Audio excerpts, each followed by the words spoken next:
Hebohnya kasus Panji Gumilang beberapa tahun lalu tidak sampai menjadi kabar internasional. Heboh kasus Mama Gufron juga menjadi berita nasional, belum internasional. Dan beberapa kasus lainnya yang saat ini, kalau di dalam bab agama teman-teman, belum pernah ada berita tentang isu agama di Indonesia yang sampai meledak ke internasional. Tetapi kali ini teman-teman, kasus Miftah ini meledak sampai ke internasional, bahkan sampai disindir oleh klub sepak bola Manchester United ya.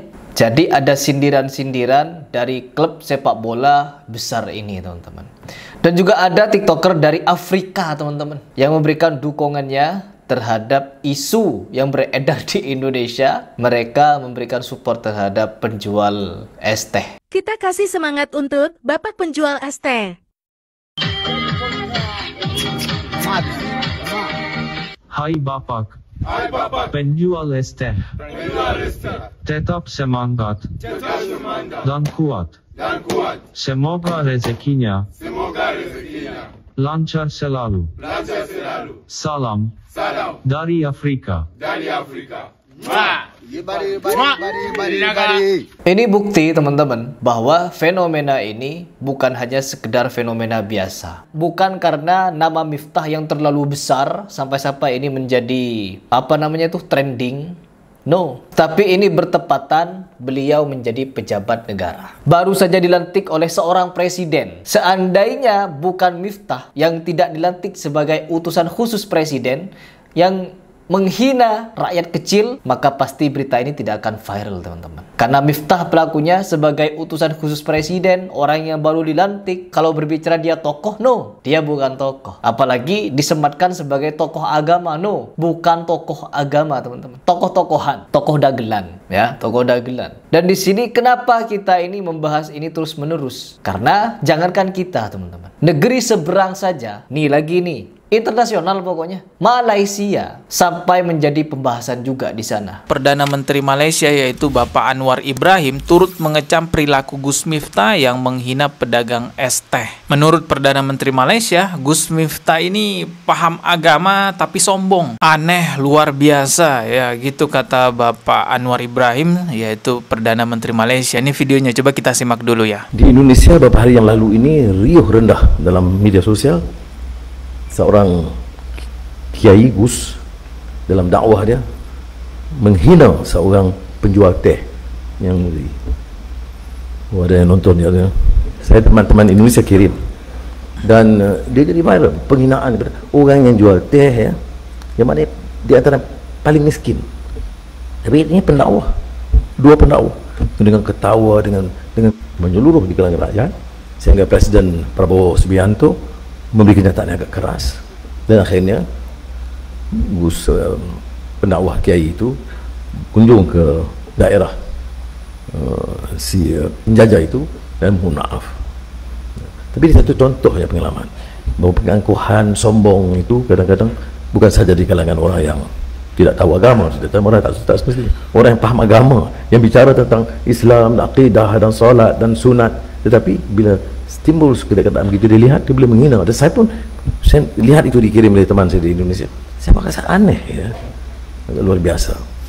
Aneh luar biasa ya. Ini bukan orang sembarangan yang berbicara teman-teman. Bukan orang sembarangan yang ikut memberikan tanggapan terhadap hinaan Miftah terhadap bakul es teh. Sampai-sampai presiden kita juga turun tangan katanya. Ya Allah, di Indonesia sendiri teman-teman, orang masih ada yang membela Miftah ini. Kita bisa melihat pola pikir orang-orang yang masih udik di Indonesia ini banyak. Ketika saya memberikan bahasan seperti ini, orang-orang yang membenci Harry Pras dengan menggunakan berbagai macam cara murahannya menjelekkan saya masih. Ada YouTuber cilik teman-teman membahas Harry Pras. Saya tidak mau menyebut, meskipun mereka membahas saya setiap hari, saya tidak akan nonton. Sedetik pun saya tidak akan nonton dan tidak pernah mau nonton. Di-share sama netizen, Mas Heri dibahas sama YouTube, ini saya gak mau nonton. Karena saya sudah lihat, meskipun mereka sudah mondok ribuan tahun, ratusan tahun, puluhan kitab, paham nahwu sorof, tapi outputnya seperti itu. Sontoloyo. Bukan pinter-pinteran akademis.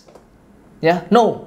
Saya bukan untuk berbicara pinter-pinteran akademis. Saya hanya berbicara pemahaman. Islam diukur dengan pemahaman orang. Bagaimana dia memahami Islam tersebut. Bagaimana dia menerapkan Islam kepada dirinya. Karena Islam nasihat, bukan pinter-pinteran akademis. Dan dari siapa mengambil ilmu. Kalian bisa tahu siapa guru-guru saya. Siapa orang-orang atau ustadz-ustadz yang saya ambil hujahnya, fatwanya. Mereka berhujah dengan ustadz fulan. Saya juga berhujah dengan mereka yang saya percayai sekarang. Saya beda dengan saya yang dulu, yang dimana dulu saya masih berkiblat kepada bib-bib, gus-gus atau ustadz-ustadz, ya, ustadz-ustadz yang familiar seperti uas-uah. Sekarang saya sudah mulai memfilter, teman-teman, bagaimana cara memilih panutan. Mereka bukan orang jahat, mereka orang baik. Di bagian fikih mereka juga ada yang bagus, di bagian lainnya juga ada yang bagus. Cuman untuk pemahaman, mohon maaf, pemahaman saya tidak mengambil dari mereka sekarang. Saya tidak peduli mau dijuluki Wahabi, Wahaboy, Wahabrod dan lain sebagainya. No, saya hanya bergerak lillahi ta'ala. Saya hanya bergerak menurut hati nurani. Saya melihat orang-orang yang dituduh Wahabi,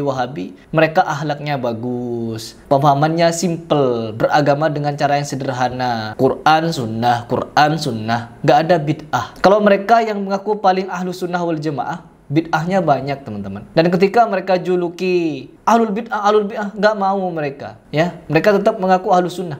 Tapi mereka mengakui kalau perbuatan mereka, ritual-ritual keagamaan mereka, maulid nabi, haul, tahlil, dan lain sebagainya, mereka akui itu adalah bid'ah. Terus bid'ah apa? Bid'ah hasanah. Ya sudah, bid'ah hasanah. Kalian ahlul bid'ah hasanah. Begitu. Dan sekarang, orang seperti Gus Miftah ini getol melawan dakwah sunnah. Ustaz Khalid Basalamah dicercah habis-habisan, diserang habis-habisan. Sampai-sampai di pondok pesantrennya membuat lawakan. Foto Ustaz Khalid Basalamah dibuat sebagai wayang, lalu dipukul-pukul dengan kalimat-kalimat yang sontoloyo. Alhamdulillah as-sunnah rasul. Cangkemmu cangkem mopot. Cok. Ya kowe ra seneng wayang rasa kakean cangkem kowe. Bangane kowe padon walang-walang kowe. Rumangsa war dadi apa kowe? Iya. War dadi apa kowe? Ya. Wah, bajingan kowe. Remo, diremoke, ayo diremoke ngadeg. Yo, ya. Ya, Pak Sleng gini, Pak Sleng, ya. Diremoke Pak Sleng. Pak Gondo, Pak Dekisno dikeprok-keprok, monggo. Bismillahirrahmanirrahim. Ya. Kalau misalnya kita bicarakan terlepas kegaduhan, ya saya minta maaf atas kegaduhannya. Anda minta maaf atas kegaduhan yang ditimbulkan karena atas kegaduhannya, tapi kalau soal konten wayang itu urusan Dala, bukan urusan saya. Oke, sebagai tuan rumah saja minta maaf ya, karena itu digelar di pesantren Anda, begitu ya? Ya, dan saya nggak tahu adegan itu akan terjadi. Saya minta maaf karena kegaduhannya. Kalau soal konten dan isinya, itu tentunya domainnya Dala. Tuh, karena ini terjadi kegaduhan, ya saya minta maaf. Dan saya bilang, orang berbeda pendapat, katakanlah begini, dalam banyak hal saya berbeda pendapat dengan Ustadz Khalid Basalamah, tetapi saya tidak boleh mengurangi rasa hormat kepada beliau selaku Ustadz, walaupun kita berbeda. Nah, menghormati walaupun berbeda, itu sekarang yang susah, Mas. Santri saya itu saya minta kok ketika saya ramai dengan beliau, tolong Ustadz Khalid Basalamah didoakan panjang umur, sehat, walaupun saya berseberangan dengan beliau. Setelah kejadian ini, Miftah klarifikasi, minta maaf atas kegaduhan katanya. Jangan pernah menghina orang. Kalau orang itu balas menghina, kita nggak akan masalah. Yang paling cilaka adalah ketika kita menghina orang lain, sementara dibalas dengan senyuman. Modar kita akan jadi. Kesontoloyuan, teman-teman. Dan sekarang dia merasakan dampak dari mulutnya sendiri, didikannya sendiri kepada. Kita lihat ketika main wayang itu, kalimat kotor, kasar, tindakan kotor, tindakan kasar. Katanya mengajarkan tasawuf, tapi kok outputnya kasar kotor ya? Masih iya kalian ingin memondokkan anak-anak kalian di ponpes yang seperti ini, sejenis ini, gus-gusan sontoloyo. Saya jadi teringat perkataan Gus Kausar bahwa orang-orang gus-gusan sekarang, ya apalagi Gus jadi-jadian. Gus Miftah ini kan Gus jadi-jadian, bukan anak kiai, bukan ini, bukan itu. Ada beberapa Gus yang sejatinya bukan keturunan ulama, tapi diulama-ulamakan. Jadi ini adalah kekesalan saya. Kekesalan yang dimana melihat fenomena sekarang ini sampai go internasional, masalah ST lover ya teman-teman.